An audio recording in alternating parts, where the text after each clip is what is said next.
Assalamualaikum warahmatullahi wabarakatuh.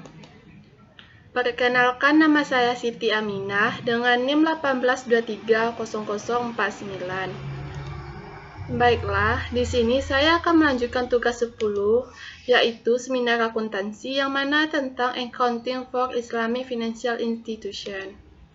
Di sini, artikel yang saya ambil yaitu berjudul tentang akuntansi dan spiritualitas semu di lembaga keuangan Islam.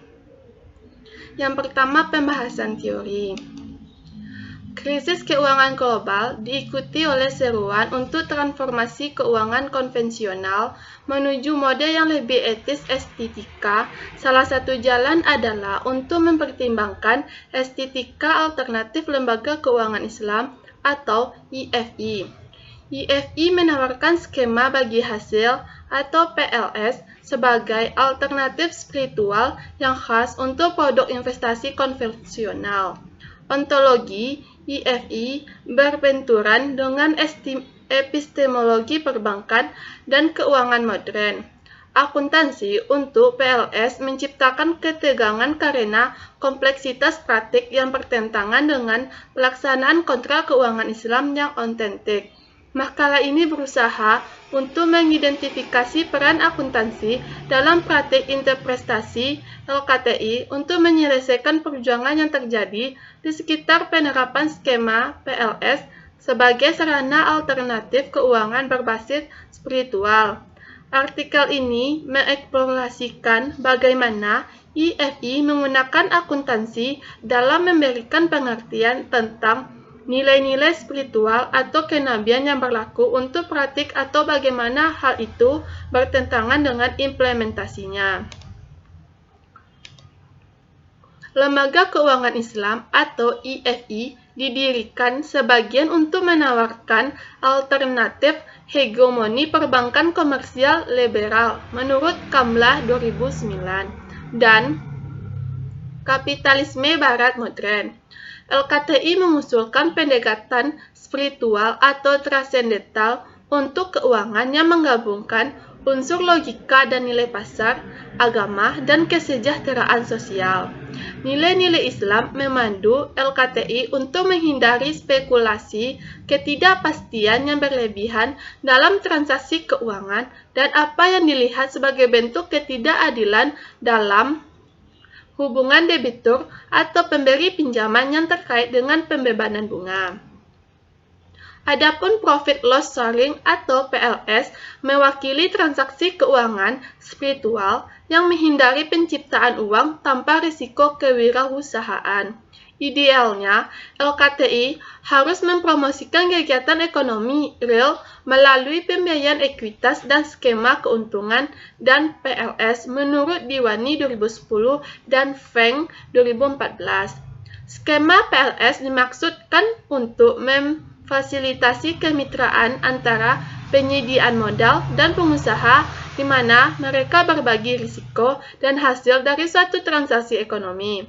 Gagasan keuangan spiritual seperti PLS dalam perbankan modern telah digambarkan sebagai lanskap imajiner. Adapun yang kedua yaitu kasus yang dibahas. Dalam artikel ini mengeksplorasikan infus agama atau keyakinan spiritual di LKTI sebagai bagian dari lembaga keuangan modern. LKTI terlibat dalam keuangan spiritual semu dengan secara selektif mengontekstualisasikan kembali skema keuangan Islam dan mengambil substansi dari resep agama. Dalam praktiknya, aturan agama yang memadu skema PLS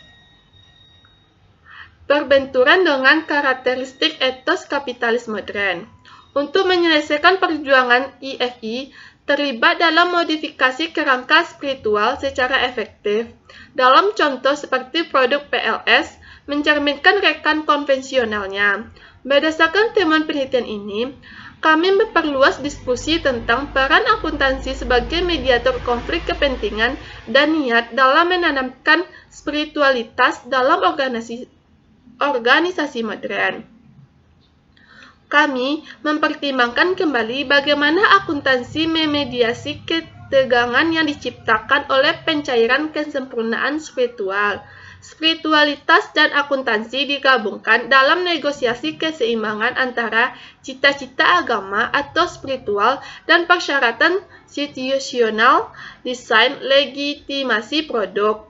Produk kami menunjukkan bahwa IFI harus mencerminkan modifikasi atau apropriasi skema LPS yang mengindukasikan rekayasa keuangan yang kompleks, dan apakah produk keuangan tersebut pada akhirnya memberikan alternatif atau hanya inkarnasi lain dari hegemoni kepuasan kapitalis. Adapun yang ketiga yaitu objek. Objek pada penelitian ini yaitu pada implementasi PLS di LKTI di 5 negara muslim di Asia dan Timur Tengah dan 1 di Inggris, yang menggabungkan literatur tentang akuntansi dan agama dengan ide atau konsep dari literatur tentang agama dalam organisasi, ekonomi politik, dan hukum ataupun keuangan Islam. Yang keempat yaitu tentang teknik analisis data. Teknik analisis datanya adalah yaitu menganalisis wawancara menggunakan perangkat lunak, analisis data kualitatif NVivo 9.2, artikel menggunakan NVivo untuk manajemen data dan proses pengkodean awal wawancara, yang memungkinkan pengkodean data baris demi baris. Kami melakukan analisis tematik dari narasi dalam wawancara dan data dokumenter kami. Adapun hasil dari penelitian ini yaitu penelitian memberikan wawasan bagi LKI untuk merefleksikan bagaimana lembaga tersebut membentuk konsep prinsip-prinsip agama sebagai cita-cita spiritual untuk memenuhi imperatif agama yang telah menghilangkan pembentukan lembaga-lembaga perbankan alternatif ini. Pengamatan dan diskusi kami tentang praktik interpretasi dan modifikasi atau perampasan nilai-nilai spiritual dapat memberikan referensi kebijakan yang berharga bagi LKI untuk merefleksikan secara kritis praktik kelembagaan mereka. Lembaga-lembaga ini harus mempertimbangkan kembali praktik mereka dalam memodifikasi produk keuangan yang ada yang menghasilkan pengembangan rekayasa keuangan-keuangan yang kompleks seperti swap dan derivatif. LKTI perlu memeriksa apakah produk mereka memberikan alternatif etis yang diantisipasi atau sekedar menawarkan cara lain untuk mempertahankan hegemoni keuangan kapitalistik.